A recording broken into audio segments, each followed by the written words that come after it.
ao Café do Empresário com o tema A Era Trump e os Novos Cenários da Economia Global.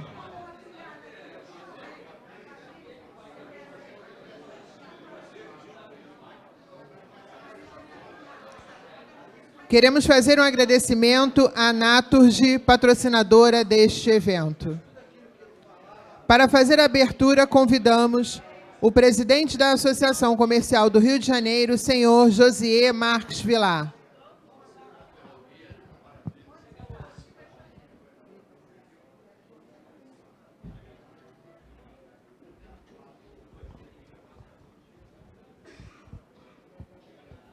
Bem, muito bom dia a todas, a todos. Eu queria agradecer muito a presença de todos vocês. Nós tivemos que limitar o espaço físico, fazendo hoje essa reunião nesse auditório menor, porque nós estamos num processo de renovação do prédio. E a renovação do prédio contempla a mudança do sistema de ar-condicionado. Então, aqui, como tem um sistema de ar-condicionado local, foi possível manter esta reunião, porque agora, durante 2 meses, nós ficaríamos interditados aí nesses auditórios grandes para esse processo de renovação predial que estamos fazendo e estamos iniciando agora a segunda fase. O prédio vai ficar mais bonito do que é, vamos fazer o restauro da fachada inteira, vamos fazer toda a troca, a modernização dos elevadores para serem elevadores mais inteligentes, poupadores de energia. Faremos captação solar lá em cima. Eu sei, a Engie está aí e certamente vai nos ajudar nisso também. Vamos fazer toda a troca do sistema elétrico, hidráulico, enfim. O prédio vai ficar muito moderno, compatível com uma associação empresarial. Eu acho que uma associação empresarial tem que ter uma sede que seja um padrão para que as organizações empresariais do Rio de Janeiro possam seguir como modelo. Então, eu estou muito feliz de poder estar aí completando esse meu mandato, iniciando essa obra. E estou concorrendo a uma reeleição agora também, eu e o Rui Barreto Filho, presidente do Conselho, que está aqui, por mais 2 anos. Tenho certeza que será, tenho certeza não, por questão estatutária, vocês ficarão livres de mim e do Rui daqui a 2 anos, com certeza, mas nós queremos fazer uma coisa muito legal nesses próximos 2 anos, e eu conto muito com os empresários aqui. Eu estava há pouco conversando com essa espetacular economista que é Maria Silvia. Nós precisamos revitalizar a associação comercial, não é pela idade, é pela percepção que o carioca tem que ter da associação comercial.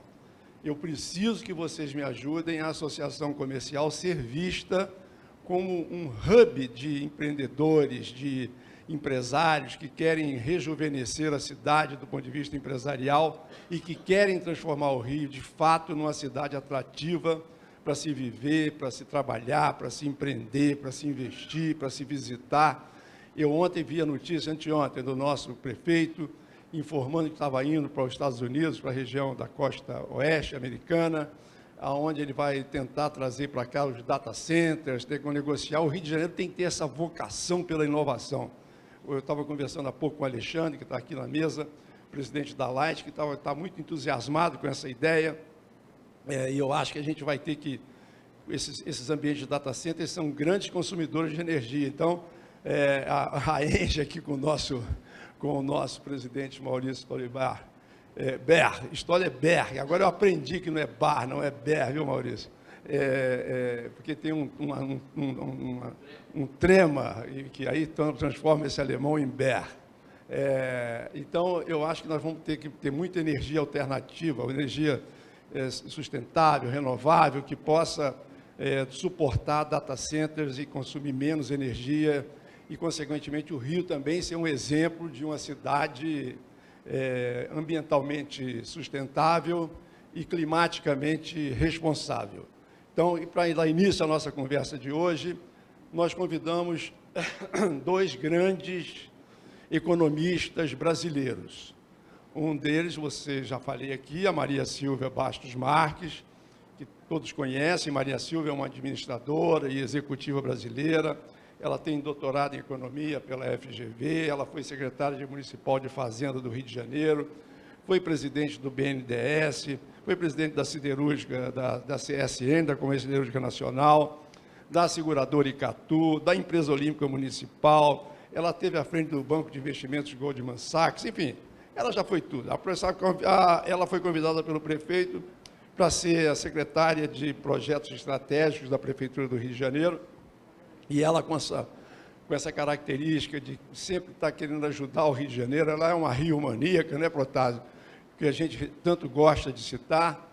Ela aceitou esse desafio, está aqui conosco hoje para conversar um pouco sobre esse tema tão importante para o momento que a gente está vivendo, que é a era Trump e o impacto dessas decisões na economia global e especialmente na economia nacional e muito particularmente, Jorge Vidor, na economia regional. E, além dela, nós convidamos o meu querido amigo, mestre José Márcio Camargo, um grande economista, um brilhante professor. Ele é PhD em Economia pelo MIT, é professor titular aposentado do Departamento de Economia da PUC e é economista-chefe da Genial Investimentos. Para conversar com esses duas grandes feras da economia, nós convidamos o nosso Jorge Vidor. O Jorge Vidor chegou aqui sem aquela gravatinha borboleta. Eu não reconheci o Jorge Vidor. Está entendendo? Eu falei, sem gravatinha borboleta não é o Jorge Vidor. Está entendendo? Ele é um renomado economista, escritor carioca, trabalhou no Correio da Manhã, em vários, no Globo, em vários... Jornal do Brasil, Gazeta Mercantil, TV Globo, TV Bandeirantes, enfim. É um homem da imprensa famoso, brilhante jornalista da área econômica. Ele escreveu vários livros, entre eles A Economia Brasileira e o Nascer das Finanças, uma história sobre economia política e seus desafios. Ele falou sobre a família Leite Barbosa, escreveu.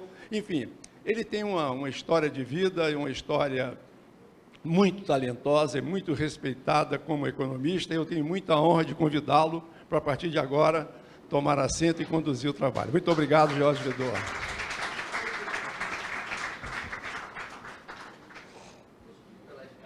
É melhor para não cair.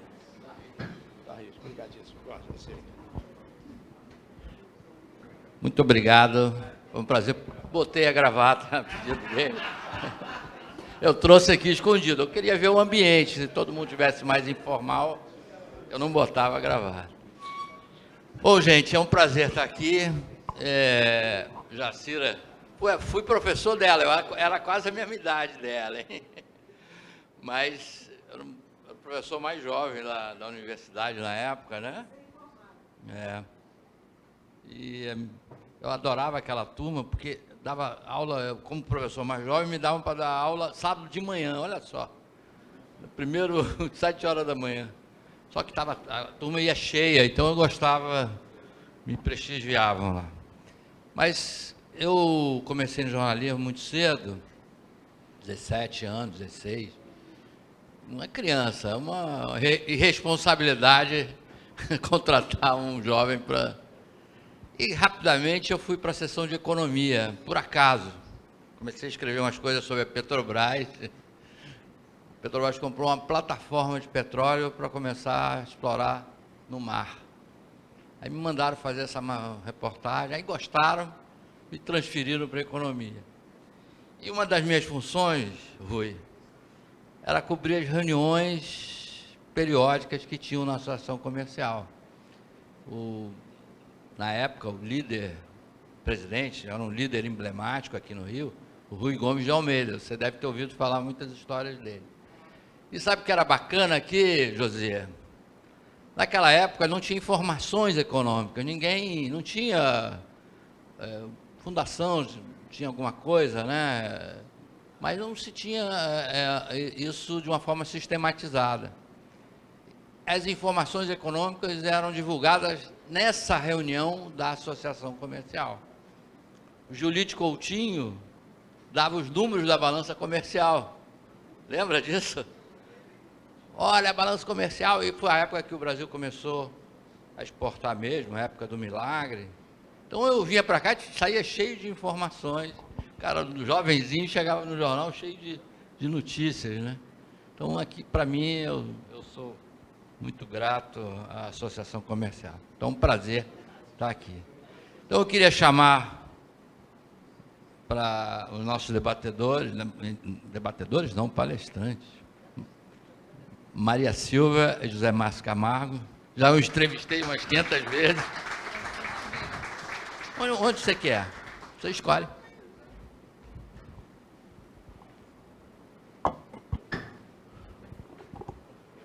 Pois é. Então a gente... E vamos falar sobre o Trump. Meu Deus. Não sei se é um pesadelo, o que é que está acontecendo. O mundo de cabeça para baixo, né? Mas eles vão falar melhor do que eu sobre isso, eu só vou instigá-lo em determinado momento, tá?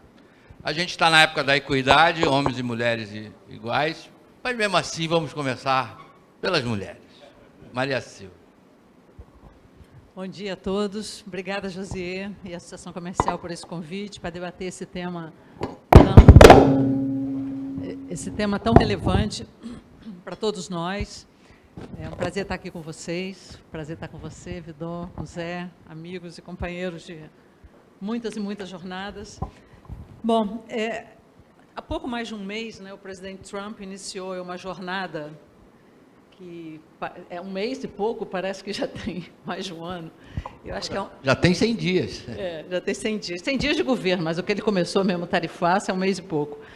E eu acho que a única certeza que nós temos hoje é que teremos muita turbulência pela frente e um mundo diferente do mundo que a gente se acostumou a viver, né? Com os Estados Unidos como a grande potência mundial, com uma democracia em conteste, como um parceiro de confiança dos seus aliados políticos, econômicos, como um parceiro dos seus vizinhos, né? México e Canadá, que tanto têm sido agredidos pelos Estados Unidos.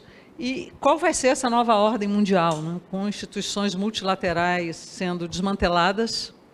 E, enfim, eu tenho um pouco a sensação de que a gente está vivendo o reverso do que o que aconteceu depois da Segunda Guerra Mundial, em que nós construímos, os Estados Unidos foram os grandes líderes desse processo, as instituições multilaterais, toda uma rede de apoio para a reconstrução do mundo, que tornaram os Estados Unidos o grande gigante que ele é hoje, né? O grande líder mundial.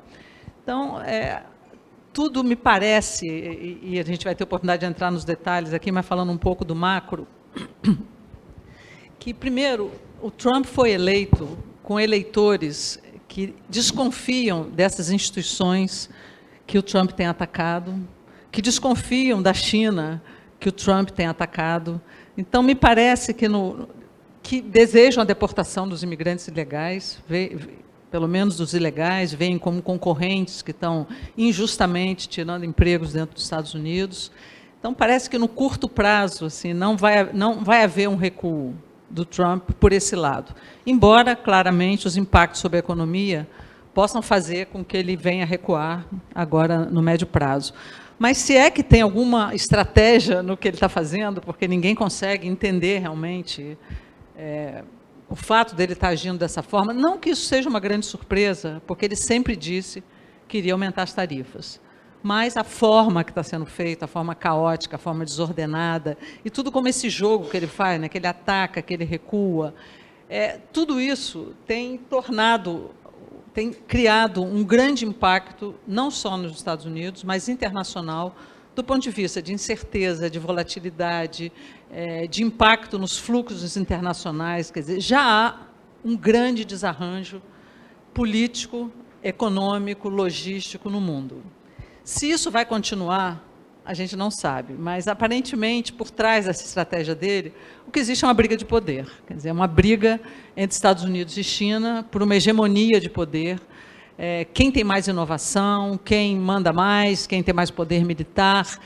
E eu queria muito, assim, nesse debate, discutir isso, porque me parece uma visão tão equivocada julgar que um país que tem a paciência da China, o planejamento da China, a situação não democrática, que ajuda muito em situações como essa, né? A resiliência das pessoas, o fato de que, me parece, o próprio presidente chinês está usando o presidente americano e o que vem acontecendo para unir o seu país, o fato de que os Estados Unidos estão sofrendo um choque de oferta, enquanto que a China está sofrendo um choque de demanda, e sempre é mais fácil repor demanda do que repor oferta. Então, são tantos os efeitos, e o Trump julgar que parceiros comerciais importantes, porque hoje muitos países já têm mais relações comerciais com a China do que tem com os Estados Unidos. O Brasil é um exemplo disso, Brasil, Austrália e outros países, e achar que esses países vão entrar num jogo com os Estados Unidos de negociações bilaterais para reduzir tarifa, tendo como contrapartida reduzir o seu comércio com a China, me parece, no mínimo, assim, um sonho de uma noite de verão, porque a China já é muito poderosa e pode ser um inimigo considerável. Então, esse rebalanço dessas forças, o impacto de tudo isso que está acontecendo, a gente ainda vai ver no médio e longo prazo, mas eu diria que no curto prazo o dano já foi feito do ponto de vista da confiança que os países tinham nos Estados Unidos como seu aliado, por exemplo, a Europa se armando, né? O que vai acontecer se houver uma invasão na Europa? Os Estados Unidos vão defender? Vai existir OTAN? Então, um aumento do investimento em defesa, em armas, e como parceiro comercial, porque como fazer alianças nesse momento? No curto prazo, eu acho que para os países emergentes, o Brasil incluído, pode haver oportunidades, por exemplo, no tão falado há décadas, acordo União Europeia-Mercosul, que eventualmente agora pode acontecer, outros acordos bilaterais podem acontecer, e eu acho que vamos falar sobre o Brasil depois, podem surgir oportunidades importantes, e a gente, novamente, depende do nosso dever de casa, como sempre, né? Eu sempre falo que tudo do Brasil é made in Brasil, exceto algumas crises, Rússia e crises mundiais que aconteceram, do petróleo, tudo, todas as nossas crises foram made in home, né? At home. Mas a gente tem também um efeito importante sobre a moeda, que hoje é a reserva mundial de valor, que é o dólar, que vem se enfraquecendo por conta de tudo isso que a gente falou, o que no curto prazo é positivo para os países emergentes, é positivo para o Brasil, ele pode reduzir a inflação, tem algum impacto em atividade econômica pela redução de exportações, quer dizer, pode abrir espaço para uma redução de juros, se não houver novos incentivos de crédito e incentivos fiscais para aumento de demanda, claro, né? Porque isso, de novo, aumenta a atividade econômica e rebate a inflação, mas são muitos e muitos aspectos que as fichas vão caindo, não há clareza, o processo foi muito pouco transparente, muito mais caótico e muito mais desordenado do que nós imaginávamos. Tem outros aspectos que eu não vou tocar agora, a questão da inovação, do ataque às universidades e tal, e deixar o Zé falar para a gente poder interagir aí nesse debate. Obrigada.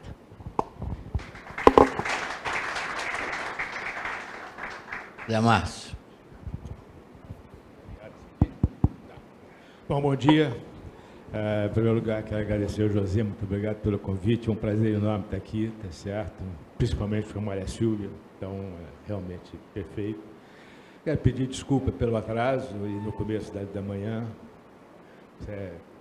coisas de, como, que basicamente é falta de costume, na verdade. Eu tenho anos que eu não venho ao centro da cidade de automóvel, ou de ônibus, ou de táxi, ou de Uber, de maneira que eu não estou acostumado com o trânsito mais, eu só ando de metrô, cara. E aí é impossível saber quanto tempo leva. Então, me desculpe por atraso, tá certo? Vou falar um pouco sobre essa questão. Ninguém notou, Zé Márcio, você não precisava nem se desculpar.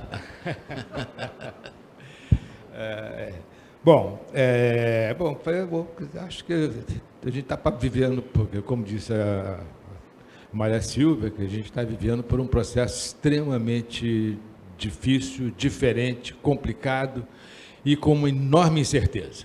Certo? Eu acho que o primeiro ponto importante é ninguém sabe o que vai acontecer nos próximos anos, nas próximas décadas, provavelmente. Então, acho que esse é um primeiro ponto importante, significa que tudo que a gente disser aqui é alguma coisa que tem a ver com alguém pensou em algum momento sobre o que vai acontecer no futuro, sem saber exatamente o que vai acontecer. Então, acho que esse é o primeiro ponto que a gente tem que levar sempre em consideração.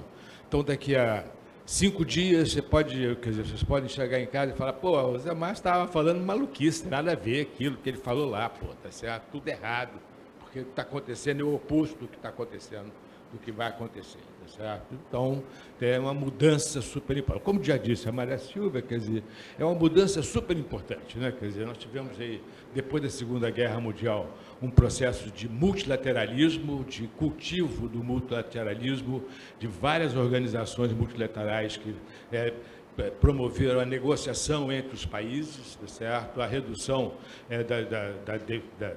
da proteção das economias e dos diferentes países. Esse processo foi um processo que durou mais de 60 anos durante esse período aí, e que foi abrindo as economias para as negociações, e de repente, tá certo, você tem um processo que o país mais importante do mundo, o maior, quer dizer, a grande hegemonia da economia do mundo, decide mudar a trajetória do mundo. Tá certo? Isso é uma coisa super importante.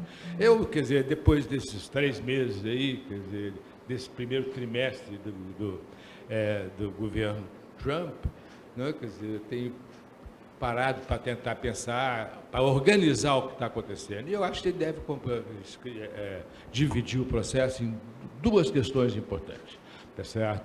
Só para ficar mais claro. Eu acho que tem 2 coisas que são totalmente diferentes, quer dizer, que estão na cabeça, provavelmente que estão na cabeça dos gerentes, quer dizer, dos diretores da economia americana e da sociedade americana. Você tem dois caminhos importantes. A primeira questão importante tem a ver com o que o presidente Trump costuma dizer com reindustrialização da economia americana.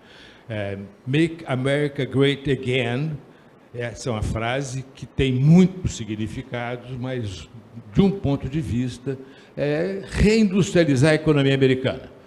A ideia, quer dizer, o que eu acho que está por trás dessa questão, é uma ideia que tem a ver também com o segundo ponto, que eu acho que é fundamental, na verdade, que está na cabeça do presidente Trump e dos seus assessores, que é a questão de manter a hegemonia americana econômica, cultural e militar, tá certo? Dado o fato de que a economia chinesa, a sociedade chinesa, caminhou muito rapidamente desde o final dos anos 70, na verdade, desde o início dos anos 2000, com a entrada da China na Organização Mundial do Comércio, tá?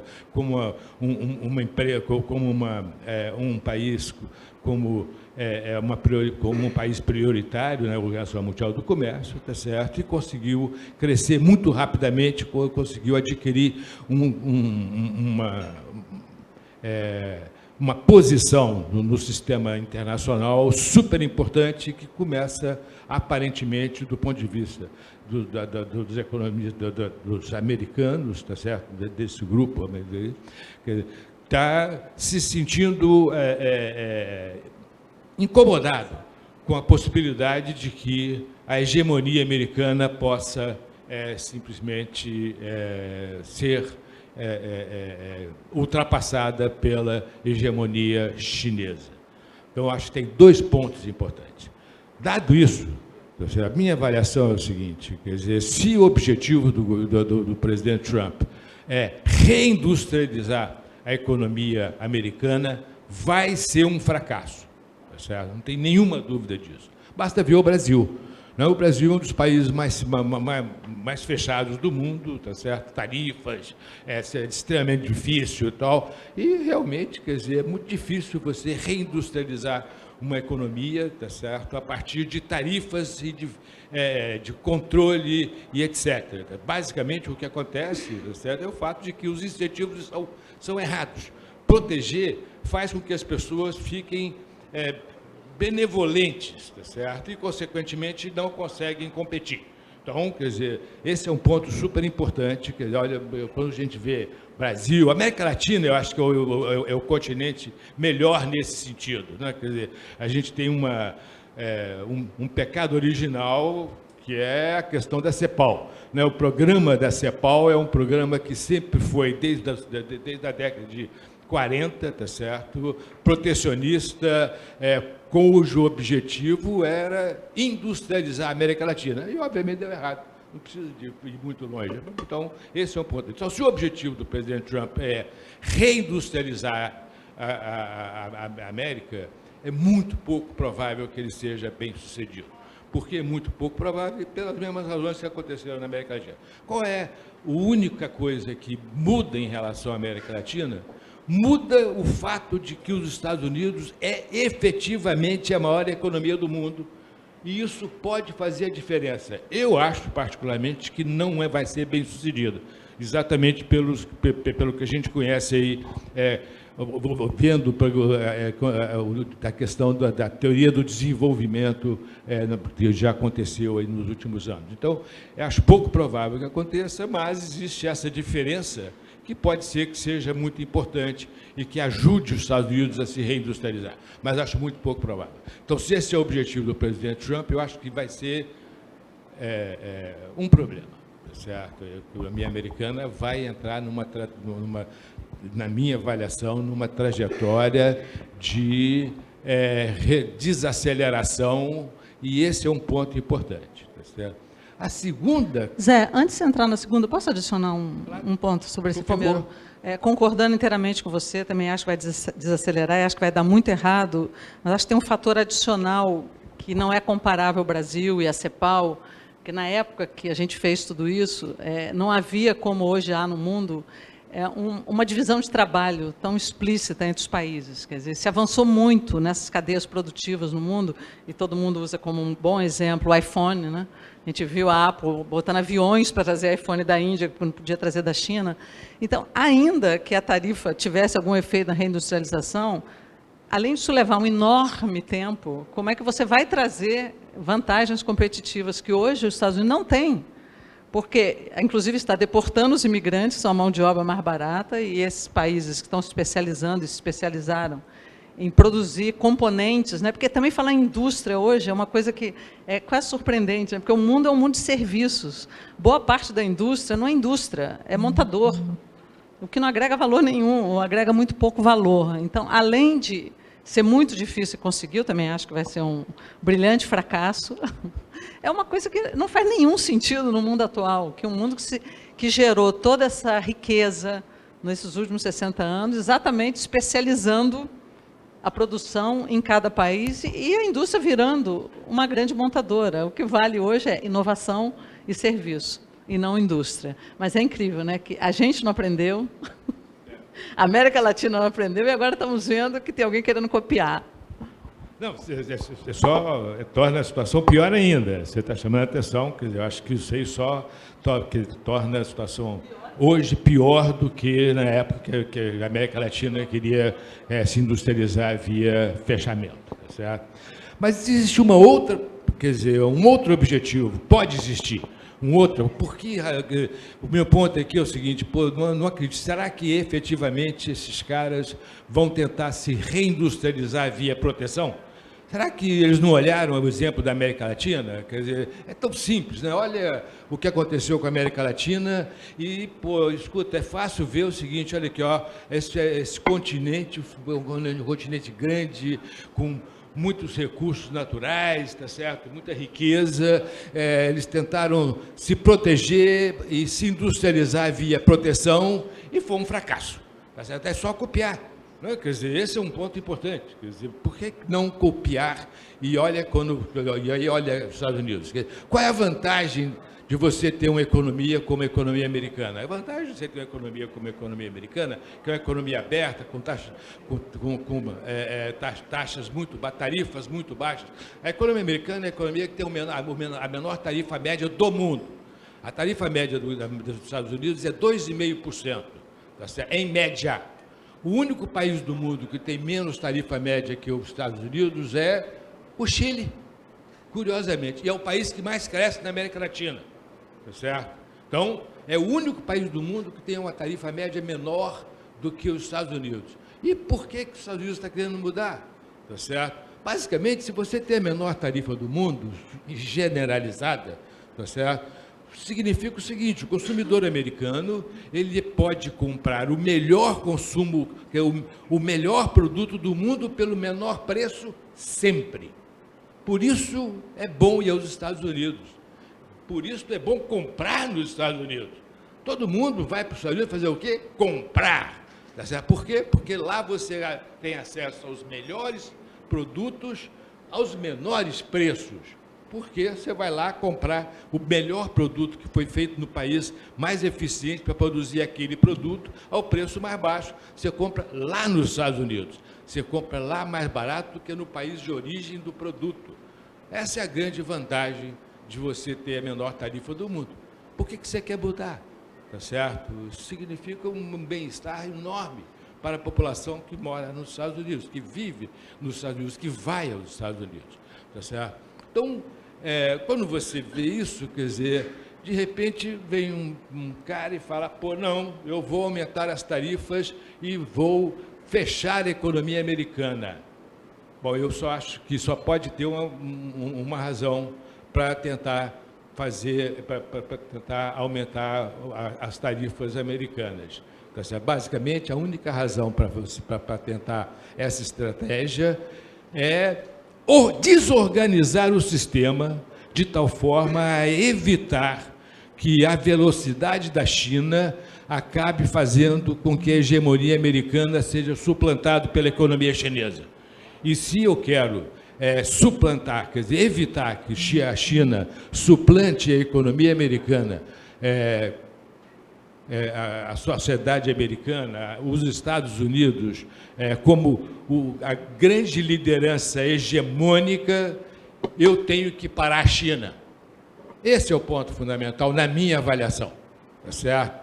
Pode parecer uma maluquice, tá certo? Mas se você olha a trajetória da China nos últimos 20 anos, e a trajetória da China, logo depois, que é um pouco mais de 20 anos, mas é muito próximo de 20 anos, o crescimento da China foi exponencial comparado com a economia americana, com a sociedade americana, em todos os sentidos, tá certo? Então, esse é um problema complicado. E eu acho, eu posso estar enganado, tá certo, que o objetivo dos Estados Unidos é exatamente evitar, tá certo, que ao longo deste processo a hegemonia americana seja suplantada pela economia chinesa. Isso é a coisa de trocar. Nós vivemos isso, nossos antepassados recentes, nossos pais, certamente, viveram a transição da Pax britânica pela Pax americana. Certo? E agora a gente está aparentemente caminhando na direção de substituir a Pax americana pela Pax chinesa, tá certo? É isso mesmo? Mas o que eu acho que está por trás da estratégia americana é exatamente isso. E, como a Maria Silva falou muito claramente, tá certo? A desorganização já foi feita.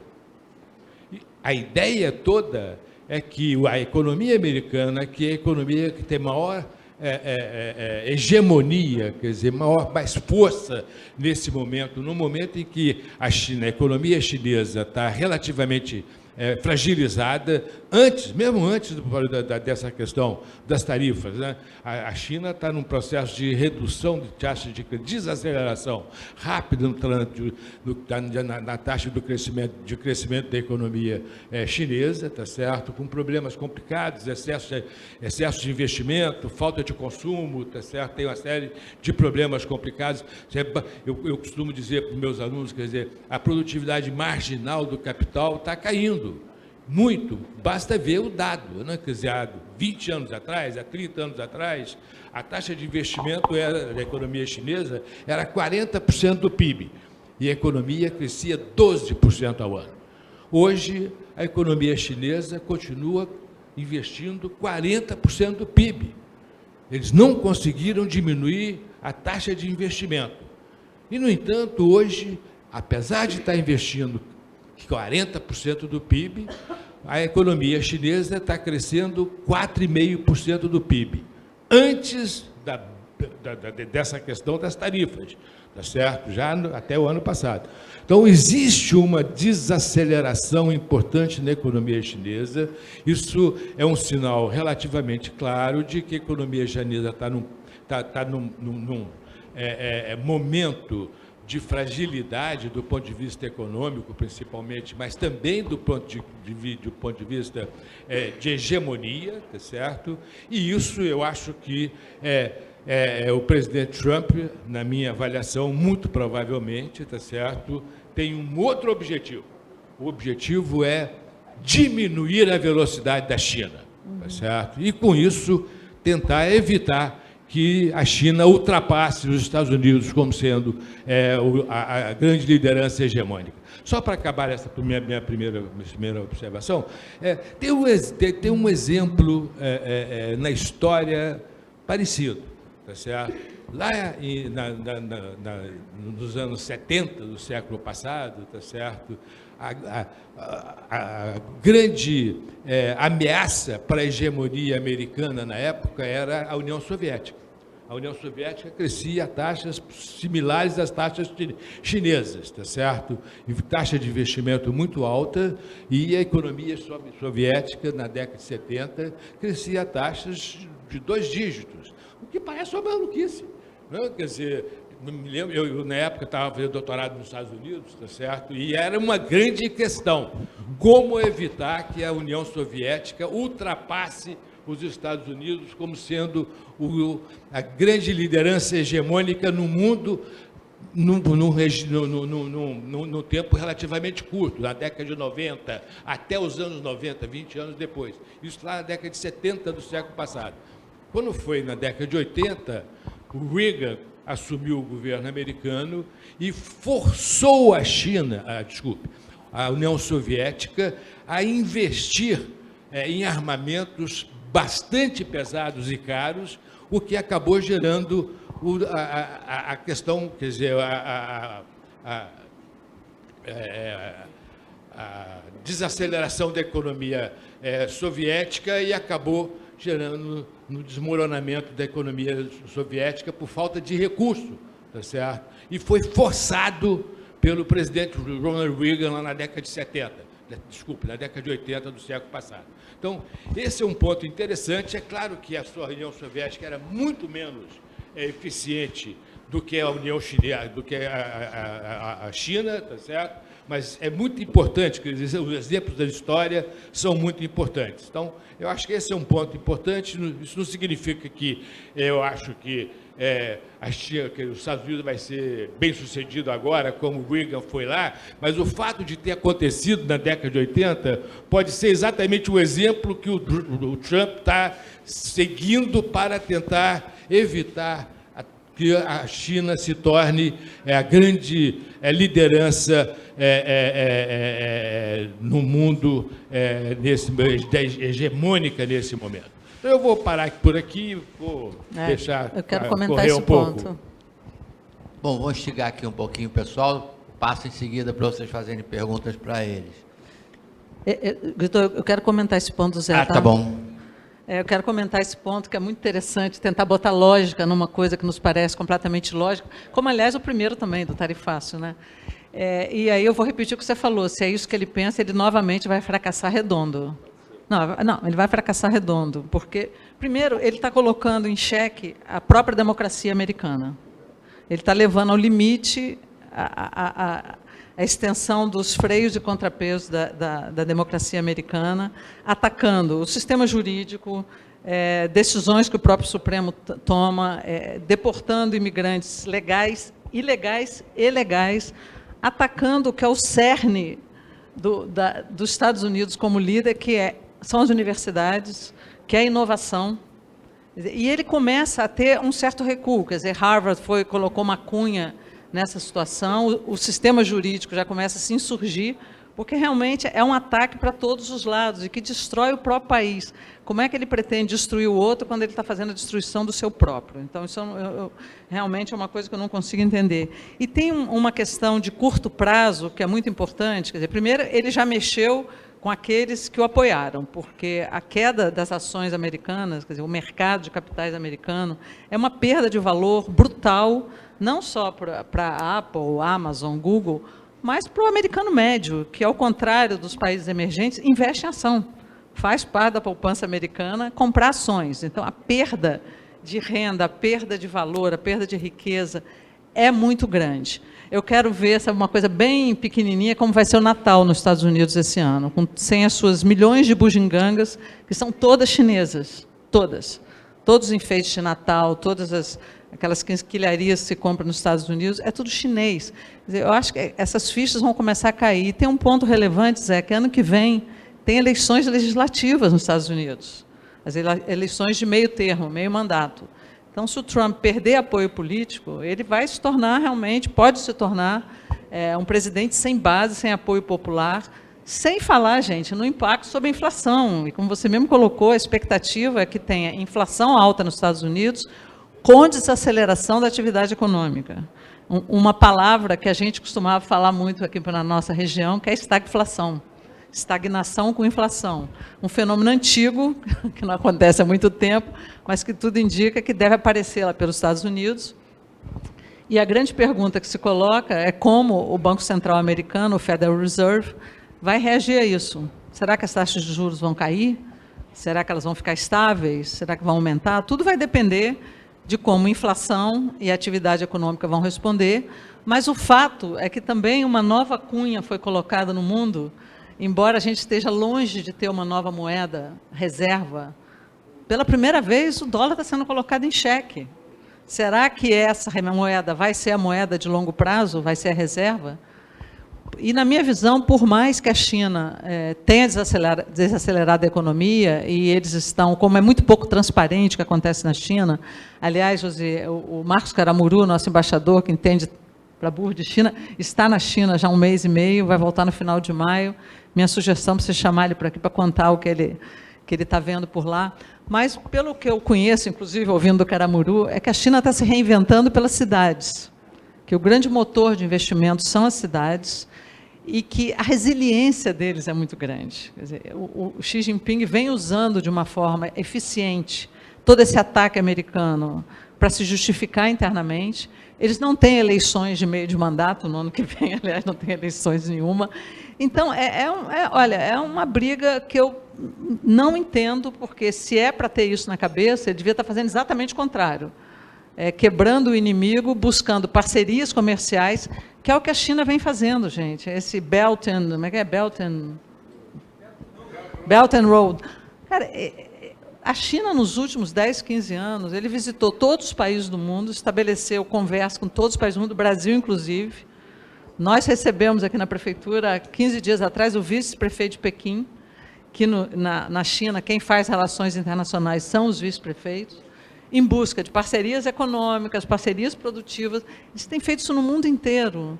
Assim, Brasil, Austrália, Indonésia, Índia, Coreia do Sul, enfim, esses países todos hoje já compram mais da China do que dos Estados Unidos, já tem uma corrente de comércio muito maior do que dos Estados Unidos. Então, na minha visão, se essa, e pode ser, porque a gente não sabe a lógica que passa na cabeça dele, e tem essa referência histórica que é num outro contexto, eu acho que ele está adotando a estratégia errada, que devia ser o contrário, é estimular a inovação, trazer mais investimentos em inovação, não fazer isso com os imigrantes, né, que ele está não só deportando imigrantes, como afastando a entrada de novos alunos, professores estão saindo dos Estados Unidos.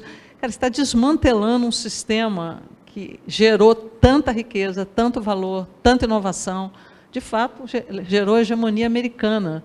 Eu acho que a China, com aquela sua paciência, eles estão lá sentados, pensando assim, nossa, o Trump é o melhor presidente que a gente podia ter aqui para a China. Do que eu vejo, do que eu leio, eu acho que, de novo, eles estão adotando uma estratégia errada para resolver um problema que está na cabeça deles. Então, vou fazer um pouquinho aqui.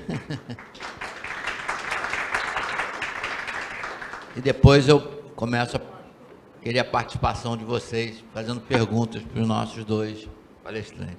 Mas o primeiro ponto que eu queria colocar aqui, Maria Silva e Zé Márcio, é uma coisa mais ampla, no sentido de que o mundo, a gente está cansado de todo mundo aqui já viveu um pouco, que a gente vive em ondas, né?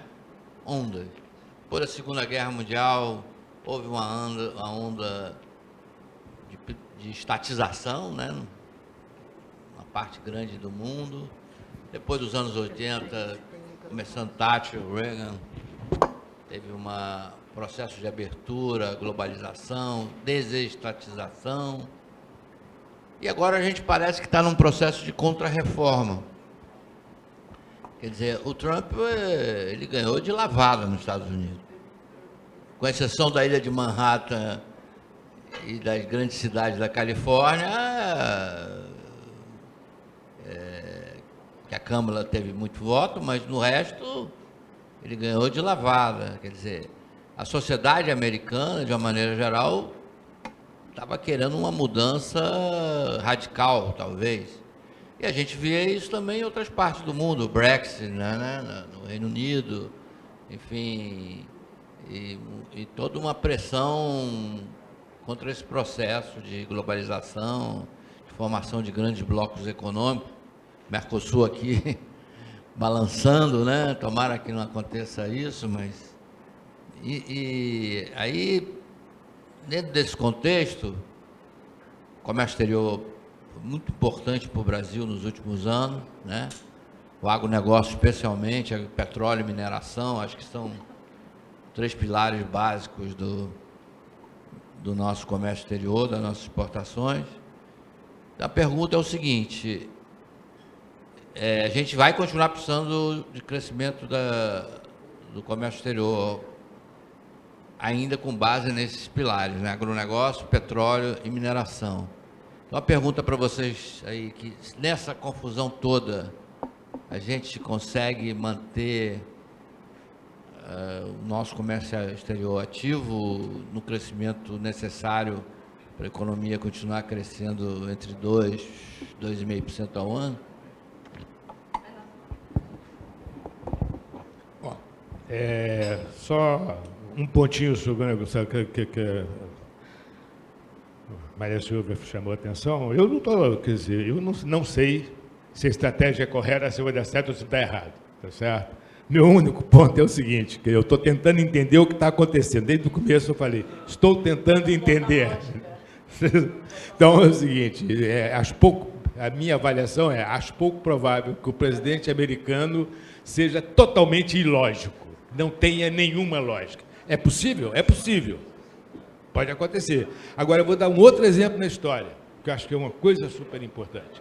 FDR fez exatamente tudo o que a sociedade americana achava que não deveria fazer. Tá certo? E deu certo. Então, são episódios da história, tá certo? A história é assim. Eu costumo dizer que tempo histórico é completamente diferente do tempo... Mas a questão é que você tem que destruir o inimigo, ele está destruindo o próprio país dele. É isso que eu não entendo, uma estratégia maluca. Você quer destruir o outro, você tem que usar a arma para destruir o outro. Ele está destruindo por dentro. Cara, quando você desmonta o sistema de universidades americanas, você estudou lá, você sabe disso. Não, escuta... É uma loucura isso, completo. Escuta. Eu não estou dizendo que o Trump está correto ou está certo, tá certo? Eu estou dando o exemplo do FDR. Da mesma forma, eu poderia dar o exemplo do Nixon, que deu o exemplo errado, tá certo? Que tentou fazer revolução, entre aspas, tá certo? Mudar a lógica da economia americana e deu errado, tá certo?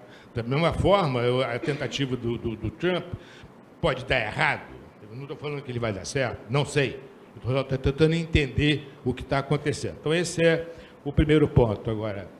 Então, dado isso, entrando aqui na questão do Vidor, eu acho o seguinte, quer dizer, eu acho que vai continuar.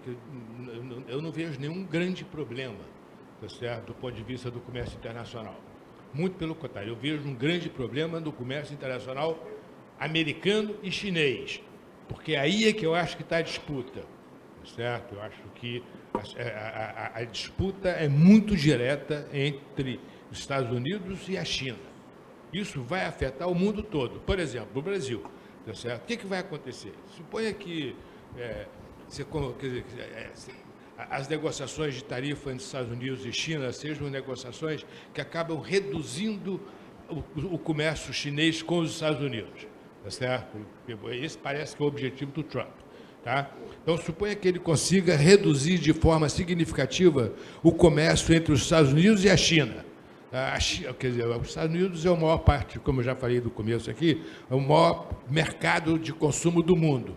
Tá certo? Tem aproximadamente 30% do mercado de consumo americano, a China tem metade disso. Tá certo? Então, esse é um problema. Se os Estados Unidos conseguir interromper o crescimento comercial chinês, tá certo? Isso vai fazer que vai ter um enorme deslocamento, desvio de comércio para outros países do mundo. Por exemplo, por causa do Brasil. Então, nós vamos estar aqui, vai inundar produtos chineses aqui no Brasil. Isso vai ser um problema aqui no Brasil. Provavelmente, nós vamos ter uma tentativa, vamos ter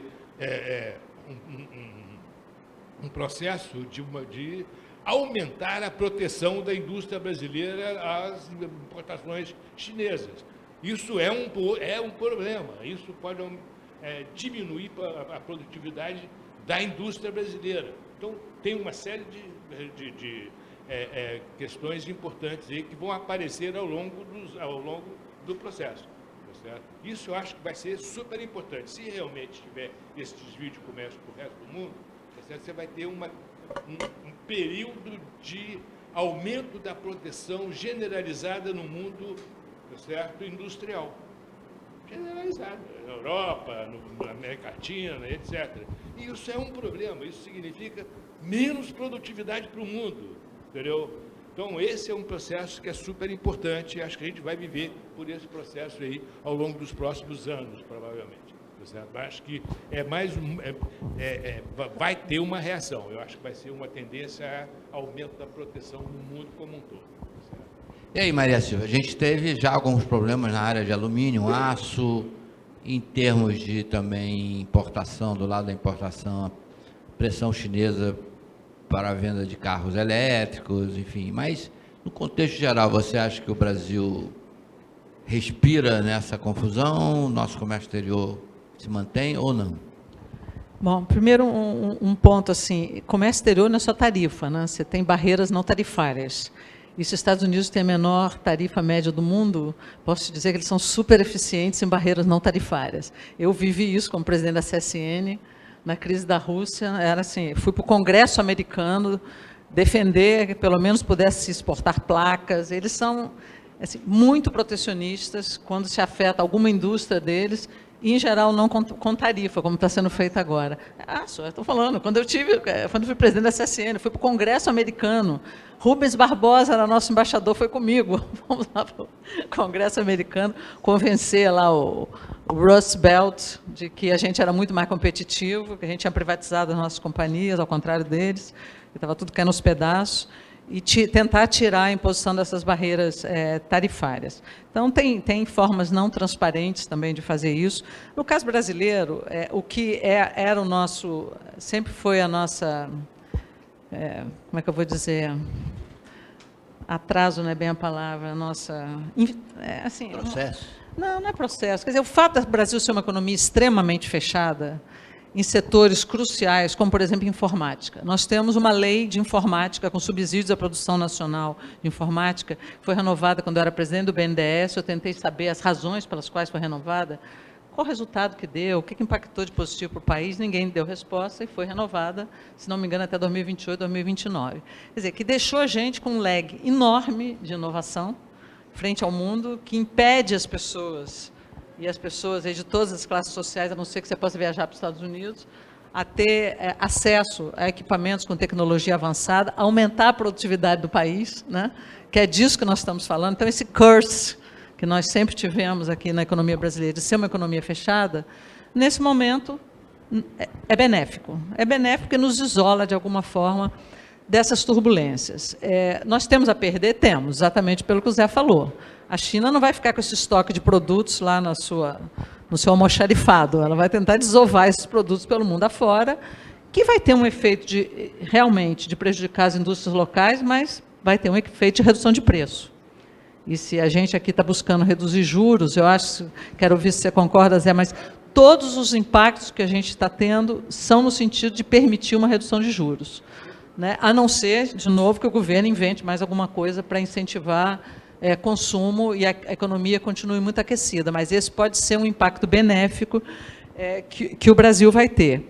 Agora, nos beneficiarmos do ponto de vista de comércio internacional, eu acho que para isso nós deveríamos aproveitar, e nós somos mestres em não fazer isso, em aproveitar as oportunidades, aproveitar essa oportunidade para abrir mais a nossa economia e nos tornarmos, sim, um parceiro comercial confiável, fazer o nosso dever de casa, gente, porque a gente fala, a gente é uma superpotência agrícola, mas perde 20% da produção todo ano, porque o caminhão fica atolado na estrada, porque não tem transporte ferroviário, não tem seguro, não tem galpão de armazenamento.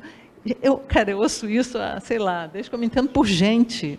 As coisas não mudam, mudam muito, muito devagar. Segurança jurídica, nós caminhamos muito para trás na segurança jurídica. Para você ter investimentos de longo prazo, precisa ter segurança jurídica, precisa ter segurança regulatória, precisa ter segurança pública. Então, tem aí uma agenda que, como país, cara, a gente tem, acho que, uma enorme oportunidade. O Brasil é um país único, está aqui Alexandre da Light, o Maurício da Engie, só para citar um setor. Cara, somos uma potência em termos de energia, a gente tem a energia limpa, a gente pode sediar grandes investimentos. Então, a gente poderia se beneficiar muito, não amanhã, mas depois de amanhã, se a gente estivesse fazendo o dever de casa. Eu acho que com as commodities, Vidor, a gente pode ter algum ganho marginal, mas é muito marginal. Alguns setores, eu li no fim de semana, que o setor de calçados, o setor têxtil, o setor moveleiro, tiveram um primeiro trimestre muito positivo de aumento de exportações para os Estados Unidos, mas é pequeno.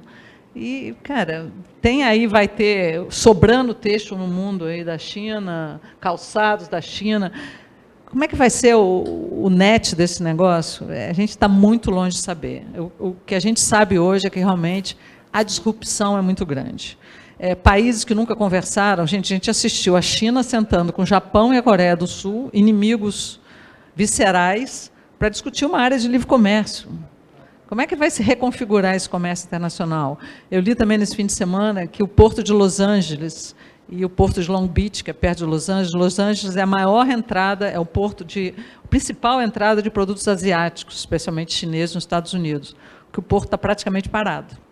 Isso tem um impacto enorme em custos, no desarranjo das cadeias internacionais. Quer dizer, a logística internacional, ela até hoje não se recuperou do Covid, não se recuperou dos routes, né? Não sei como se fala bem o nome lá dos piratas lá. Enfim, os trajetos internacionais todos foram muito prejudicados, os preços dos fretes.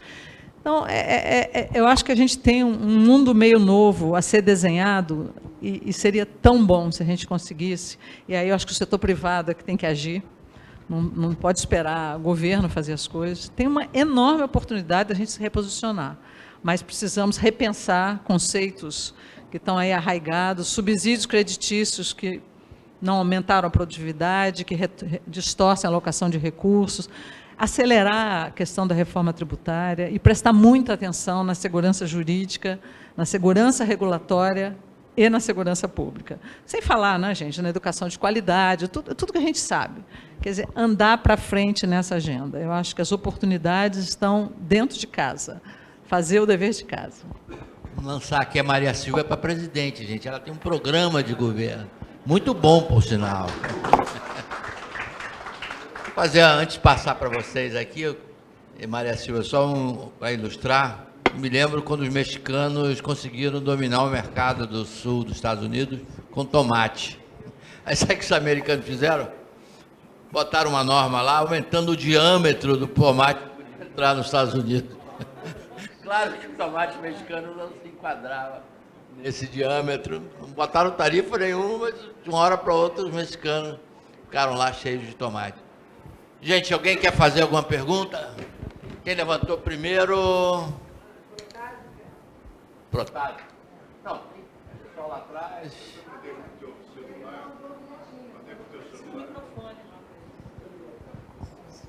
Quer botar um microfone aí, Jacira, para... Bom dia a todos. Primeiro, gostaria de dar parabéns pela iniciativa do Josier e do Rui. Josier, estamos juntos aí há 2 anos, se Deus quiser. Você é um craque, né? Primeiro médico presidente da associação, eu sou médico e CEO de uma empresa americana, então converso muito com os meus colegas lá nos Estados Unidos. A impressão que dá, né, nesses primeiros meses é que o Trump fez tudo errado e não fez nada certo. Mas vou lembrar, o José fez uma retrospectiva muito boa do Reagan, né? Mas se a gente for mais para perto, o mundo saiu muito bem de 2008, né, com Obama, e na pandemia o Brasil também saiu bem da pandemia, e o mundo, apesar de alguns problemas, também saiu bem. Que foram verdadeiras catástrofes, talvez pior do que muita coisa que aconteceu para trás, foi muito recente. Mas o que ficou na memória do americano, quando eu converso com os americanos, é que o Trump diminuiu impostos, diminuiu a tabela de sucessão familiar, de herança, de algumas coisas ficou arraigada. Enquanto que o Biden deixou uma outra mensagem que no último ano ele tentou reverter, mas ele perdeu a eleição de enfiada, como o José colocou. Então, a minha pergunta é o seguinte: será que está tudo errado o que ele fez? Né? Eu vou dar um exemplo aqui, meu filho... Meu cunhado está aqui, que gosta muito de automóvel. Quando a BYD começou a vender muito carro chinês elétrico, a primeira coisa que o nosso governo fez foi taxar em 10%, em janeiro do ano passado. Eu tive que sair correndo para comprar o carro para ele. E agora é um imposto progressivo até 35%. A nossa discussão aqui na Associação Comercial é o que vai dar essa reforma tributária. Né, José? A gente acha que vai dar aumento. Ninguém está achando que essa reforma tributária, principalmente o setor de serviço, está falando em 27,5% e a gente paga 20%. Então, nós não somos as pessoas boas para falar mal desse tipo de coisa. Mas eu gostaria de saber, Jorge, porque não aparece, viu, Jorge Vidor, não aparece nas entrelinhas que os impostos já estão diminuindo para a classe média americana, que é um fator importante. Obrigado. Não estou defendendo, não. Gostaria de ouvir a mesa. Tá bom. E aí, pessoal? Posso falar, posso começar? Não, muito bom você falar isso, porque a gente acabou falando só focando na questão caótica, né? Não, sem dúvida, o Trump foi eleito, além de prometer aumentar as tarifas, e aumentar as tarifas foi uma promessa de campanha, mas o que, pelo menos, eu vejo como extremamente danoso é a forma como foi feita, que é extremamente caótica, desordenada e pouco transparente. Quer dizer, aumenta um dia, abaixa no outro, chama para negociar, mas não está negociando. Aí, no fim de semana, sai notícia de que ele procurou o presidente chinês, o presidente mexicano, a presidente mexicana, mas ele não confirma. Não se sabe o que vai acontecer. Isso... mas nós não somos a potência hegemônica do mundo. Se a gente faz isso, nós é que sofremos aqui dentro e temos sofrido bastante, e, infelizmente, parece que não aprendemos. Quando ele faz isso, ele impacta o mundo inteiro. E é por isso que a gente está sentado aqui discutindo isso, porque quando os Estados Unidos têm esse tipo de atitude, o mundo inteiro vai sofrer. Então, ele tinha na agenda, sim, e ele começou isso no governo passado, redução de impostos, desregulamentação da economia, menos burocracia. A questão, no meu modo de ver, é que essas agendas avançam de forma mais lenta do que a questão do tarifaço. A questão do tarifaço já aconteceu. Se isso vai se manter ou não, o dano, pelo menos algum dano, um dano talvez muito relevante, já foi feito. As outras agendas de redução de impostos e desregulamentação da economia, elas dependem de outros agentes, dependem do Congresso, dependem de outras medidas. Então, elas não avançaram ao mesmo tempo, entendeu? Então, será que o americano médio, no curto prazo, vai ficar feliz? Será que ele vai ficar feliz quando ele não tiver alternativa de comprar esses produtos que a gente sempre foi nos Estados Unidos para comprar? Essa questão, ele vai ficar feliz. Ele, na eleição do Trump, ele bateu muito na inflação, que vinha do período Biden, que vinha da pandemia. E agora? O que vai acontecer? Possivelmente a inflação vai subir rápido. E, além disso, vai desacelerar a economia. Então, tudo é uma questão de dosagem e de timing. Tá? Tudo pode ser positivo, tudo pode ser negativo, assim como o veneno, né? Depende da dosagem, depende do timing. Eu vou voltar à minha primeira frase. Tudo está incerto, ponto. Mas, de qualquer forma, eu também vou dar a opinião. Mas é importante chamar a atenção, dada a incerteza que impera no mundo neste momento. Mas deixa eu, acho que sim. Tem um ponto importante. A semana passada teve qual foi o desempenho do PIB da economia americana no primeiro trimestre de 2025. Certo? Teve, então, o anúncio do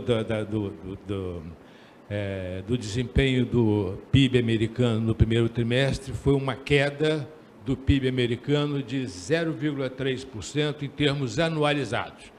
A expectativa do mercado era de que ia ter uma queda de alguma coisa em torno de 0,1%, o que significou que foi uma queda maior do que se esperava e era um problema, tá certo? Quer dizer, então, mas na hora que você vê a composição da queda no PIB, tá certo? Tem alguns pontos super interessantes, inesperados, na verdade. O primeiro ponto importante é o seguinte: a principal razão pela qual o PIB americano caiu foi o fato de que você teve um aumento de importações de 41% no primeiro trimestre de 2025 em relação ao último trimestre em 2024. Um aumento de importações de 41%. Na estatística, se você tem um aumento de importação, isso entra como queda do PIB do país. Tá certo?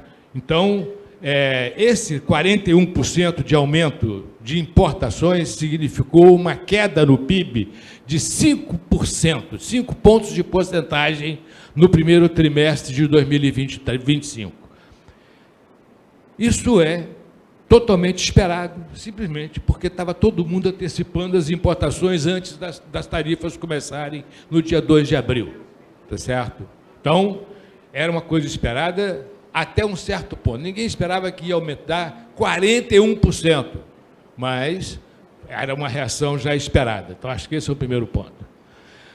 Um ponto super importante, tá certo, que tem a ver com o que a Maria Silva já chamou a atenção, o fato de que no primeiro trimestre, tá certo, de 2025, em relação ao quarto trimestre de 2024, teve uma queda de gastos do governo federal de 5%. Espetacular. Isso significa uma queda negativa, quer dizer, isso, na estatística do PIB, isso entra negativo de queda do PIB, que, do ponto de vista da política econômica, é positivo, porque isso é o resultado do DOGE, daquela coisa do Elon Musk, tá certo? Que ele foi lá, demitiu e tal, não sei o quê. Então, é uma coisa super importante do ponto de vista do governo americano, do projeto Trump, que uma das coisas que ele estava insistindo é exatamente desarticular o que ele chama de Big State, tá certo? Mas, na verdade,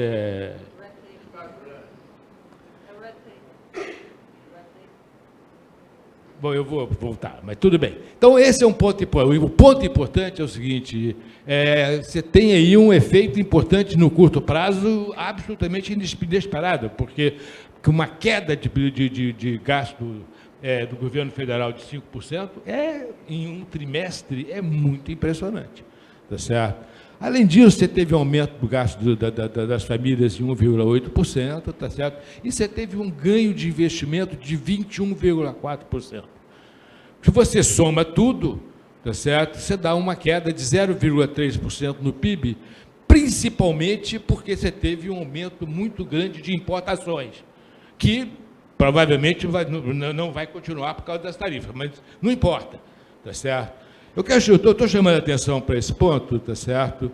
Exatamente pelo que foi levantado ali, quer dizer, certamente isso é algo inesperado, tá certo? É algo que a gente vai ter que acompanhar. Como que isso vai reagir, tá certo? Como que a sociedade americana vai reagir ao comportamento do PIB? É claro, independentemente de qualquer coisa, tá certo? Eu acho que o ponto que a gente tem que ficar atento o tempo todo, daqui para frente, é como que a economia americana vai reagir, tá certo? Acho que esse é um ponto super importante e como a economia internacional vai reagir. Essa questão, quer dizer, o desvio de comércio, vai acontecer dos Estados Unidos para outros países. Não tem jeito, vai acontecer. Se as tarifas realmente forem aumentadas, as tarifas das exportações chinesas para os Estados Unidos forem efetivamente aumentadas de forma significativa, vai ter desvio de comércio para o resto do mundo. Não tem jeito de não ter, tá certo? E isso significa Europa, principalmente, e América Latina. As duas regiões são muito protecionistas.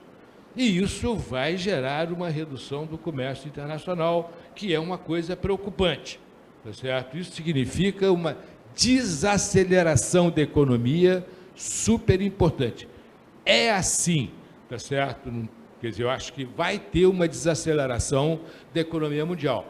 Tá? Não precisa de ser nenhum gênio, nenhum economista genial, tá certo?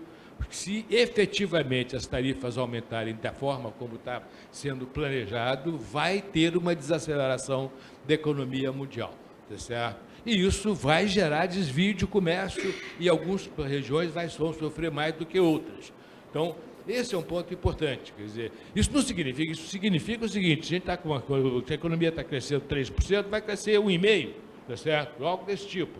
Não acho que vai ter nenhuma grande recessão mundial. Não é esse o ponto, tá certo? Apenas que o processo de ajuste vai ser doloroso. Vai ter inflação? Uma boa pergunta. Grande pergunta. Será que aqui no Brasil vai ter inflação? Tá certo? Eu acho que em qualquer lugar vai depender fundamentalmente da reação dos governos ao que vai acontecer com o desvio de comércio. Tá certo? Esse aqui eu acho que é o ponto importante. Tá? Por quê? Porque o problema é o seguinte, o que vai acontecer muito provavelmente é que a reação dos governos vai ser aumentar gasto, proteger mais a economia. Isso significa que nós vamos ter, como o Brasil está no limite do déficit primário e com o limite da dívida totalmente fora do normal para um país emergente, tá certo? Você está com uma dívida de 75% do PIB, a média dos países emergentes é uma dívida de algo em torno de 50% do PIB, tá certo? Então, o Brasil tem uma taxa de juros que é muito maior que a taxa de juros dos outros emergentes. O Brasil tem uma taxa de juros de 15% ao ano, cara. A taxa real de juros é 9% ao ano. Isso é um absurdo. Mas como é que você vai fazer? Ao mesmo tempo, você tem uma inflação muito mais alta. Então, esse é um problema, porque se você vai aumentar gasto, tá certo? É possível que o governo brasileiro vai aumentar gasto, o que a gente vai ter é mais inflação. Tá? Então, isso é ruim. Por outro lado, que você já teve essa desvalorização do dólar no mercado internacional, isso fez com que o real já se valorizasse. Agora, mais ou menos, parecendo que vai estabilizar em torno de 5,60, 5,70, tá certo? Isso não vai gerar mais pressão inflacionária, aparentemente, pelo menos no curto prazo, mas a dívida está aí, tá certo? Então, acho que esse é um ponto que é super importante. Quer dizer, então, essas questões de conjuntura de curto prazo, isso a gente só vai ver quando acontecer, porque se o governo aumentar os gastos, tá certo? Você vai ter aumento de dívida, vamos ter aumento da dívida pública novamente. Isso pode gerar, olha o que aconteceu no final do ano passado, isso pode gerar uma volta das pressões sobre taxa de câmbio, taxa de juros e etc. Então, esses são os problemas, tá certo? E o problema é sempre essa reação de o governo reagir aumentando o gasto e aumentando dívida como uma forma de tentar evitar que a economia desacelere. Mas acontece o seguinte: o cenário internacional é de desaceleração da economia mundial. Não é o cenário de aumento de tarifa, a reação é essa. Você vai ter desvio de comércio, não tem jeito. Isso significa que o Brasil vai ser menos competitivo do que era antes das tarifas, tá certo? Então, esse é o ponto importante. Paulo Pizão, presidente do Conselho de Meio Ambiente, aqui da Associação Comercial. Eu estou um pouco na fala do Zé, na outra fala, sobre que não é possível que tudo esteja errado. Nós reclamamos muito dos nossos executivos políticos que chegam ao poder não cumprem as promessas, não cuidam da questão do caixa. E o que a gente vê na economia americana parece que não é uma economia fechada, é uma bolsa fechada. Grande parte dos países do mundo sobretaxava as exportações americanas. Os Estados Unidos está com uma dívida de 33, sei lá, trilhões de dólares. Tem um déficit de quase 2 bilhões. Botou 1 bilhão e 200 milhões na Ucrânia. Pagava metade do dinheiro da OTAN. Pagava o dinheiro da OMS. E fora isso, uma série de outros aspectos que tem de dinheiro que o americano colocava, que o país americano colocava, muitas vezes para que essa hegemonia se fizesse muito mais politicamente, né? E deixava o consumo rolar. O que eu fico curioso é que, por outro lado, quando a gente fala na probabilidade, todos nós, inclusive vocês que são pessoas muito qualificadas, acadêmicas ou executivas, como é o caso da Maria Silva, também acadêmica e executiva, sobre o que vai acontecer. Na verdade, é uma dúvida na cabeça de todos. Nós temos 90 dias dessa taxa. E ele está lá fazendo a negociação dele com qualquer mascada da rua da alfândega. Faz. E ele está continuando a vida dele e vai tocando. Agora, nós não podemos esquecer que ele tem a maioria no Congresso, a maioria na Câmara e a maioria na Suprema Corte. Então, a impressão que dá é que ele está fazendo assim. Por outro lado, nós tínhamos a ameaça dos BRICS, falando na tal moeda nova, lá dos BRICS. Então, existia uma série de ameaças. O que o cara fez? Chegou no governo, tem muitas ameaças, um gasto enorme que não é no país dele, e resolveu mexer nisso. Não sei se é por causa de hegemonia política somente, né? Mas me parece que faz sentido que o indivíduo entrar num quadro como esse e mexer. Agora, se vai dar certo, todos nós, inclusive os senhores, ninguém pode prever. Pode ter uma opinião, né? Porque também eu acredito que eles não tenham pensado na questão política, já que tem eleição ano que vem. Era só isso. Obrigado. Obrigado. Acho que eu vou passar aqui para o... Pode ser o pessoal daqui? Tem uma porção de gente, mas como eu estou dando a ordem que levantou a mão primeiro, pode ser? Não, então tá, vamos brotar, então tá bom. Pode passar para vocês, para a gente. Que horas é? Pode pegar, hein? Eu acho que eu vou ser mais curto que o Paulo Pisão. Eu fui procurar o cônsul americano há pouco tempo atrás, por conta de que o nosso presidente José queria fazer um café da manhã com ele e eu queria me preparar. Aí fui lá conversar com ele sobre G20. O G20 é a próxima tarefa global do Trump.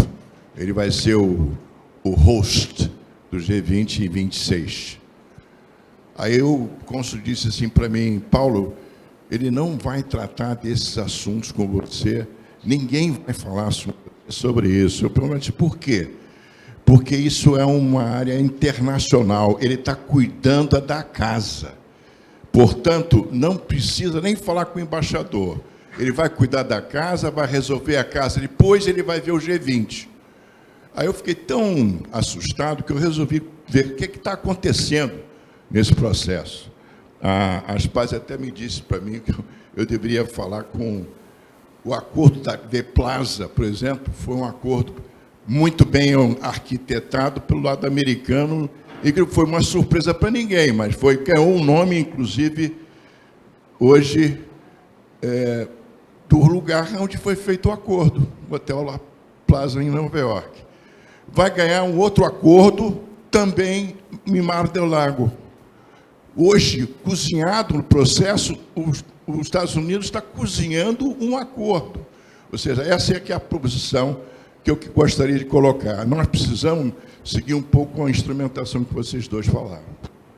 O Brasil precisa se preparar para acompanhar esse processo, mas ponto a ponto, dia a dia. Isso não é uma solução que é para nós isolada, ela é parte do processo.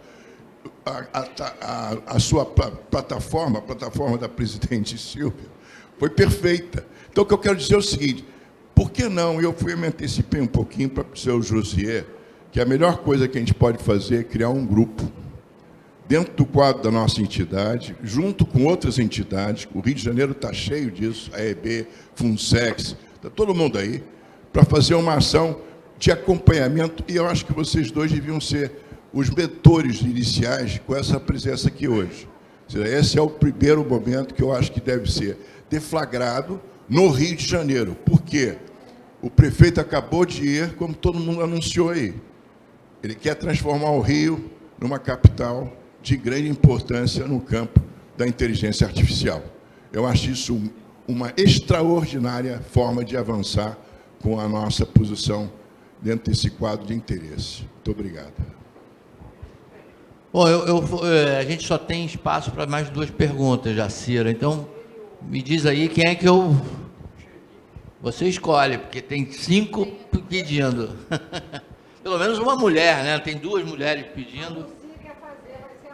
Tá bom.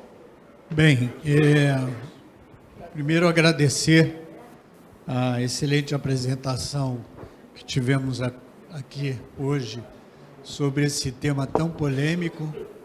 Agora, uma reflexão muito breve. As únicas certezas da vida são a morte, impostos e mudança. E nós estamos vivendo um período de mudança. Eu tenho o desafio de empresariar no Brasil. Essa casa aqui representa pequeno e médio empresário. Eu sou um médio empresário. E empresariar no Brasil é um desafio enorme, porque conspira dia a dia contra as empresas. Questão trabalhista, questão tributária, questão dos impostos bancários. E os Estados Unidos é o oposto disso. Os Estados Unidos é o país da pessoa jurídica, onde as empresas têm um potencial enorme de ser bem-sucedido. Eu tenho um irmão que mora lá há 30 anos e ele está encantado com as atitudes do Trump. Falei com ele há uma semana atrás. Então, considerando essas preliminares, um país cuja dívida pública é de 122% do PIB, que é o caso dos Estados Unidos, será que esses desafios que ele está lançando não seria o caminho para dar uma arrumada na casa? Porque os Estados Unidos é um país de impostos muito baixos para importar, por isso todo mundo vai comprar lá, e talvez aí esteja havendo um exagero. Então, eu gostaria de ouvir a opinião dos senhores. Muito obrigado. Bom, como acho que a gente já falou bastante aqui, não se tem noção do que vai acontecer. Tudo é especulação. Os Estados Unidos, sim, tem uma dívida muito elevada, mas ele pode ter essa dívida, porque sempre foi o porto seguro. Mesmo a crise de 2008 foi criada pelos Estados Unidos, pelo sistema financeiro americano, pelo sistema de hipoteca americano, pela não atenção da CVM americana ao que estava acontecendo nesses mercados. A classe média americana fez 3 hipotecas em cima do mesmo imóvel, o setor segurador vendeu títulos em cima dessas hipotecas e assim, conseguiram desmantelar todo um sistema que funcionava há décadas nos Estados Unidos, desmantelaram na Europa e teve um impacto no mundo inteiro. Mas, mesmo assim, o dólar era o porto seguro. Mesmo naquele caos que foi criado pelos próprios Estados Unidos, naquele momento, todo mundo colocou seu dinheiro no Treasury. Por quê? Porque a moeda segura. Então, o alicerce americano, o alicerce desse país hegemônico, é a confiança, é a credibilidade. Então, se vai dar certo, eu nem sei o que é dar certo, porque eu não sei qual é a estratégia dele. Realmente não sei. A gente aqui levantou algumas hipóteses. Então, dar certo, para mim, é uma coisa subjetiva. Para dar certo, tinha que ter um plano. Eu quero, daqui a 5 anos, daqui a 10 anos, os Estados Unidos vão ter uma dívida de 80%, não vão ter uma inflação de tantos %, vamos continuar sendo um centro de inovação, nossos parceiros comerciais. Mas, assim, o que parece é que está se colocando em xeque exatamente o que fez o país ser o que é. Poder ter a dívida que tem, ser o porto seguro dos investimentos, ser o grande aliado da Europa, do ponto de vista de defesa. Ele ataca os seus próprios vizinhos. Ele quer anexar o Canadá e bate no México o tempo inteiro. Então, mas esses absurdos vão fazendo... Por exemplo, ele acabou de reeleger um liberal no Canadá. Essa eleição está sendo creditada a ele. A dificuldade é ver qual é a lógica, sabe? Qual é o plano de curto, médio e longo prazo. Se tem coisas para serem feitas, todos os países têm. E eu acho que 2008, que foi uma crise gerada nos Estados Unidos, ela representou uma grande divisão assim, dos Estados Unidos de antes e depois, porque ela acabou com o American Dream. Ali, naquele momento, o americano médio perdeu a sua casa e perdeu o seu emprego. E isso foi uma coisa devastadora. Então, tudo o que acontece, essa insatisfação, o próprio fenômeno do Trump, eu acho que tem raízes no próprio Estados Unidos. Agora, qual é a lógica, qual é o plano? É isso que a gente não consegue entender. Eu acho que com Franklin Delano Roosevelt, com Reagan, a gente entendia o que estava sendo feito. Hoje, não só a gente não entende, eu pelo menos não entendo, o que ele quer, como o processo pelo qual está sendo feito, é um processo com danos que podem ser irreversíveis para os próprios Estados Unidos. Quando você afronta as suas próprias instituições, que são o pilar da democracia americana, que é o sistema jurídico, que são as instituições de ensino, que são as instituições de ciência, estamos falando aqui, o José era um médico, se debate sobre isso. Então, é todo mundo preocupado, porque os Estados Unidos importam para o mundo inteiro. Então, esses movimentos, da forma que estão acontecendo, eles realmente podem ter consequências que a gente não consegue nem prever, né? Pode estar, ao invés de curar, podem estar agravando. Eu acho que esse é o meu ponto. Ela faz a última, aí Márcio e...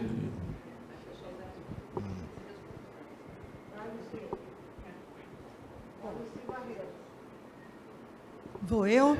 É você. Então, vamos embora, vou eu. Eu sou Luci Barreto, eu sou cinema brasileiro. Muito bem, eu acho que Maria Silvia bateu no ponto certo, que é o ponto das hipotecas de 2008, quando os bancos foram salvos e a classe média americana se ferrou. Essa que é a verdade. E eu acho que o Trump é o resultado tardio de tudo isso. É essa classe média encolhida, mas revoltada. Ficou quieta, mas se manifestou. Muito bem, eu não sou economista, então não tem nada, é uma opinião particular minha. Mas agora eu queria dar uma informação sobre a China, Maria Silvia. A China está fazendo uma política extremamente agressiva. Nós temos 2 contratos assinados de coprodução com a China. Nós fomos abordados pela China Media Guild, querendo fazer 2 animações. Um projeto é nosso, é um projeto do meu marido, Luiz Carlos Barreto, que é o Amazônica, a origem, que é a história da Amazônica com chineses atravessando o Estreito de Bering e originando todos os índios da América Latina, não só os americanos, como América Central e depois Amazônica. E nós propusemos a eles, eles concordaram, já assinamos contrato e eles nos propuseram um segundo projeto. Estou me alongando muito? Então, deixa eu ir rápido. Eles nos propuseram um segundo projeto, que é uma animação deles, é o Urso Panda. Eles estão tranquilamente entrando por todos os países. Já fizeram o Panda na Austrália, já fizeram na Índia com o elefante, na África do Sul com o leão, e nós sugerimos a eles o mico-leão dourado, que eles amaram, mas aí eles pediram a capivara. Então, nós vamos fazer um seriado de 34 capítulos, 4 seriados. Então, a agressividade da China está aí, gente. E nós estamos com eles. Obrigada. Vamos ter que estudar mandarim, né? Eu vou passar para o Márcio e para a Maria Silvia fazer a consideração final. Depois eu passo para você, que você faz o grande final aqui. 30 segundos. Porque eles têm compromisso, gente. A questão não é essa. Na verdade, a gente não vai encontrar resposta aqui. Infelizmente, nesse momento, a perplexidade é geral e a gente vai ter que aguardar os acontecimentos, né, Marcos? Eu sou Juedir Teixeira, eu sou vice-presidente da Casa e presido o Conselho de Varejo e estudo bastante o varejo americano. Mas a semana passada, os dias passados, eu estava assistindo lá em Nova York com dois palestrantes, a Condoleezza Rice e o presidente do JP Morgan. E a Condoleezza fez a seguinte pergunta, que eu acho que isso vai justificar o que o Trump está fazendo. E ela disse, imagine um país que 40% da população precisa da ajuda do governo para sobreviver. E imagine um país que não investiu em tecnologia e a China está disparado à frente dele. E imagine um país que não investiu em infraestrutura e hoje falta caminhão para fazer o transporte interno dentro dos Estados Unidos. Então, esse país é os Estados Unidos. E é esse país que o Trump está tentando recuperar. Com relação às tarifas, que eu acompanho mais, que é o varejo, realmente, eu estava vendo agora, todo dia eu acompanho lá pela Federação Nacional dos Estados Unidos, e realmente o grande problema vai ser a inflação com esse aumento. Mas o que ele está fazendo é uma pressão interna dos Estados Unidos, no sentido de recuperar essa imagem que os Estados Unidos tinham do passado e que hoje, por falta de uma série de fatores, está perdendo espaço para a China e, como eu acho que foi a Maria Silva que disse, o grande objetivo do Trump é frear a China com todos esses movimentos que ele está fazendo. Então, Márcio, dá o seu recado final. Bom, eu quero agradecer essa oportunidade aqui, tá certo? Acho que foi muito boa essa discussão. E do meu ponto de vista, quer dizer, eu acho que realmente vai ser um período de mudança muito importante na economia, quer dizer, em todo esse processo. Em geral, a história mostra o seguinte: a mudança de hegemonia dificilmente acontece durante período de paz, tá certo? Todas as mudanças de hegemonia, exceto a mudança da British, da Pax a britânica para a Pax americana, tá certo? Todas as outras mudanças foram durante períodos de guerra. Então, eu espero que não aconteça nessa mudança agora, se é que ela vai acontecer.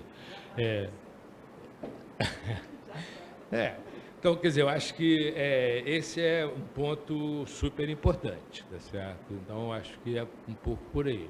Agora, vamos deixar bem claro, eu particularmente, eu quero chamar a atenção só, quer dizer, eu acho que é um ponto importante, que é o fato de seguinte, quer dizer,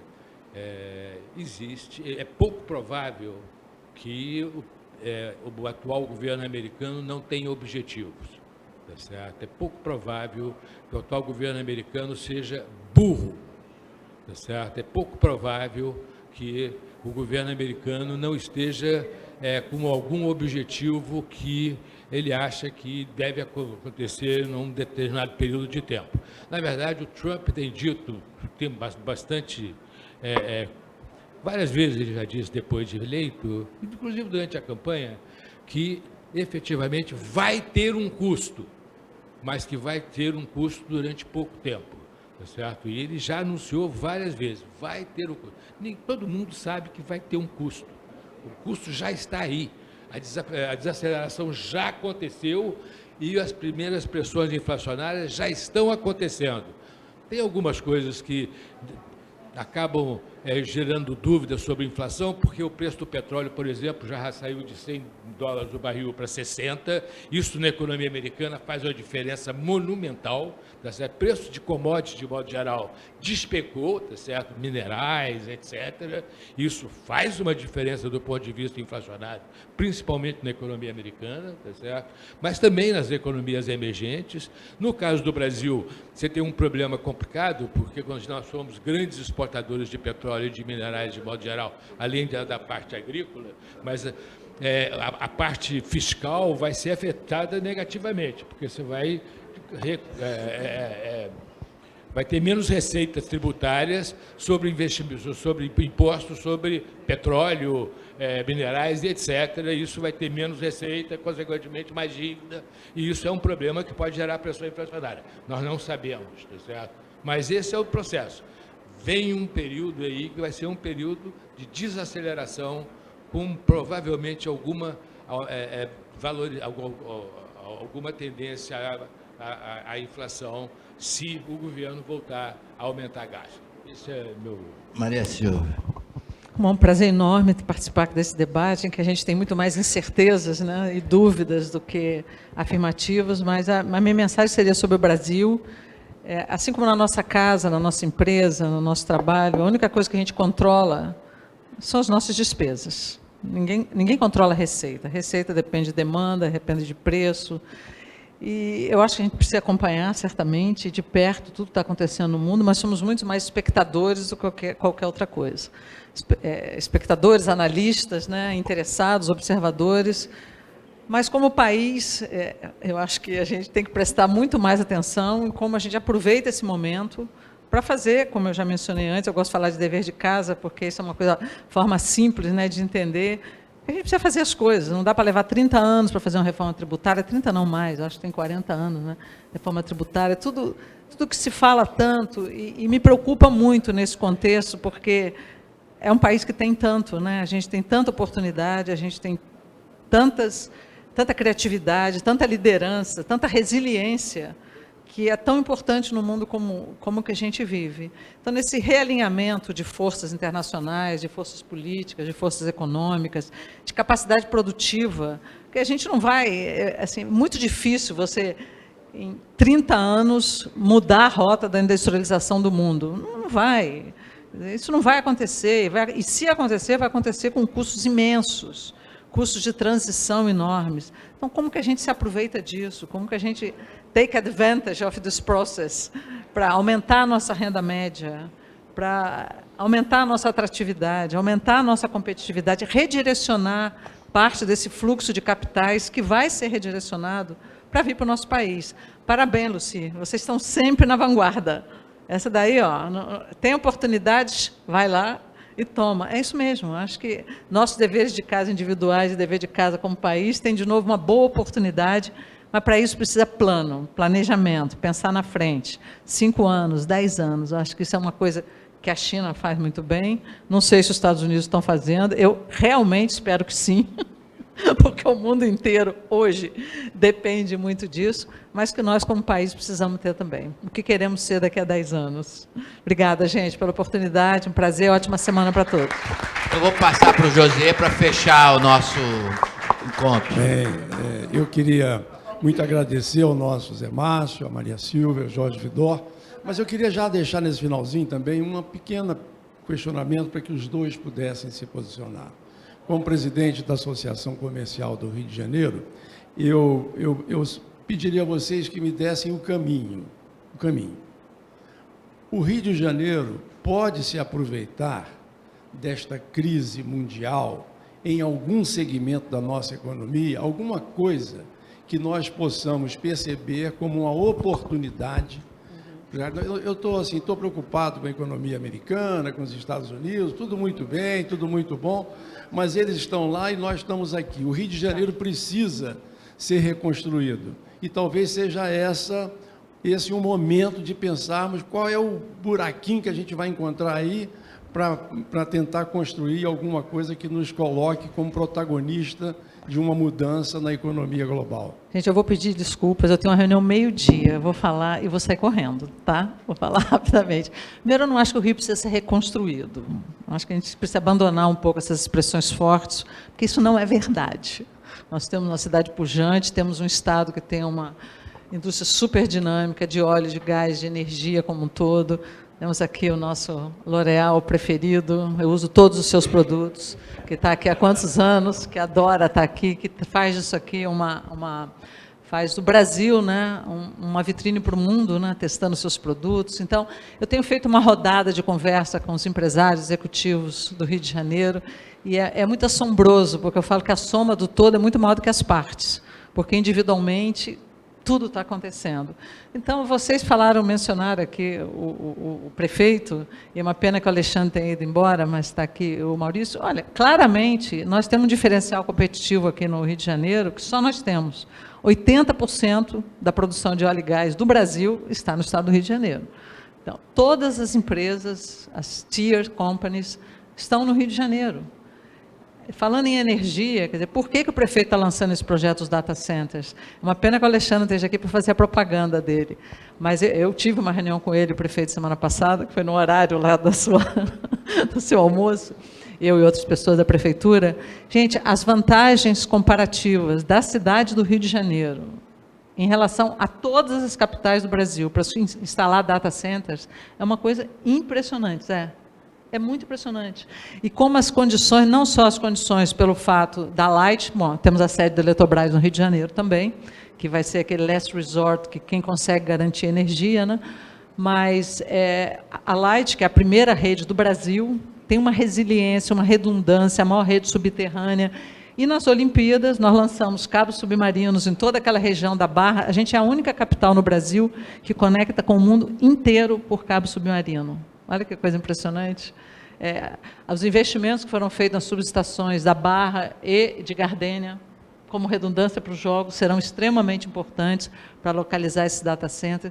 Enfim, as oportunidades estão aí, José. Eu acho que ter ousadia.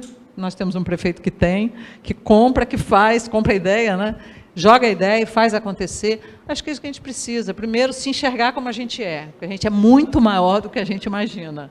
Nós já tivemos períodos muito mais difíceis, quando a economia do estado do Rio não tinha a pujança que tem hoje, e dragava muito a economia da cidade, mas hoje a gente é grande e é muito importante. Então, acho que falta fazer essa soma do todo, sabe?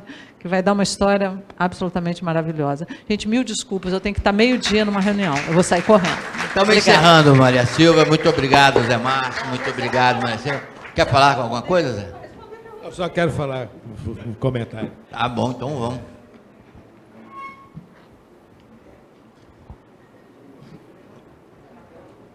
Então, Zé Márcio finaliza. Não, é só um comentário para responder ao Josier. Eu acho o seguinte, cara, eu acho que, na minha avaliação, tem uma questão que é fundamental: segurança.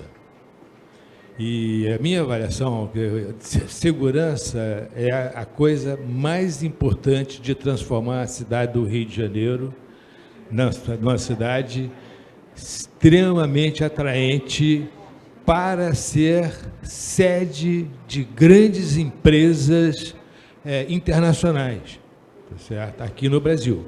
Não tem nenhuma razão para você ter sede em São Paulo, ou em Belo Horizonte, ou em Porto Alegre, tá certo? Hoje, você não tem nenhum problema de ter contato, morando em Porto Alegre, ter contato com o resto do mundo todo, tá certo? Então, o Rio de Janeiro, se tiver segurança e transporte e educação, não existe nada competitivo, tá certo, para ser sede das grandes empresas. Esse é o ponto fundamental, tá certo? Sede das grandes os presidentes, quer dizer, as diretorias, eles moram no Rio, tá certo?